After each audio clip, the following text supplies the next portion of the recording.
He wandered toward the castle, whistling as he walked. A woman with dark hair that curled around her head, with loose strands framing her face, strolled toward him. Damon didn't recognize her. She might be a servant. He narrowed his gaze. Her attire wasn't that of a servant, but it appeared out of date. A lady with limited funds? It was the most likely scenario, and he sympathized. She hadn't noticed him yet, and when she did, she froze in place. "Pardon me," she mumbled.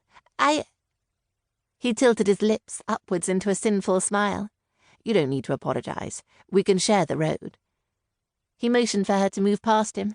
"Are you heading to town?" She nodded. Her eyes were a gorgeous cornflower blue. The wrap she wore was the exact same shade. "I am."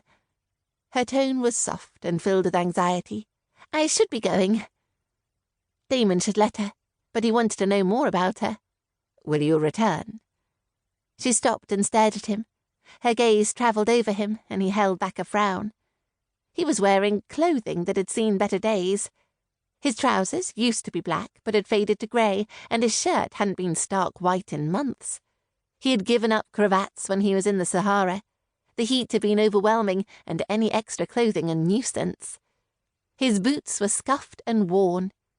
In short, Damon needed a whole new wardrobe, but he wasn't in a hurry to visit a tailor or a bootmaker. The woman narrowed her gaze, then met his boldly. "Are you looking for work at the castle?" Damon didn't need to work at the castle. It was clear this woman did not know him or his relation to Billy. "If I am, will you be around to greet me?" She blushed. "If you work for the Duke, I'm sure we would cross paths from time to time. I'm the Governess." The Governess? He sighed. Damon should run away from her. He couldn't very well seduce his nephew's governess. Billy would likely strangle him for even considering it. "What's that like?" he asked, "teaching the Duke's heirs?" She was so damn pretty. Damon wanted to talk to her as much as he possibly could, and so far she was indulging his desire. How much would she allow him? Would she let him steal a kiss? Or two? He really had stopped thinking of her in that way. "Teaching is wonderful," she said, then smiled. "The boys are quite brilliant and mischievous. They make my job enjoyable and adventurous." "They play pranks on you?" Damon would have to talk to Alistair and Benedict. They were old enough to know they should not take advantage of those less fortunate than they were, or treat them in an unjust manner, even something as innocent seeming as a prank. "They try," she smirked, "but I'm smarter. These are not the first students I've had the privilege of instructing." There was a deviousness in her eyes Damon approved of. Good. It would serve his young nephew's right to be thwarted. He might still need to talk to them, though. "I suppose it's a rite of passage for kids of a certain age." He never had that growing up.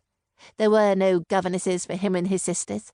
They were taught by the cook, when they had a cook, and with what books that couldn't be sold. Damon didn't get a proper education until Zack sent him to Eton. "For some children," she agreed. "Not all." "No," he agreed. "Some children have to work to provide support for their family. They cannot indulge in games." He said it softly, and he hadn't realized he said it aloud. Damon hadn't been required to work, but he could have. Billy had done what she could to make certain their family didn't suffer. It could have been so much worse for her, and it had been a close thing when she had married the decrepit old Duke. Damon hated even thinking it, but he was glad that he had died so Billy could marry Zack.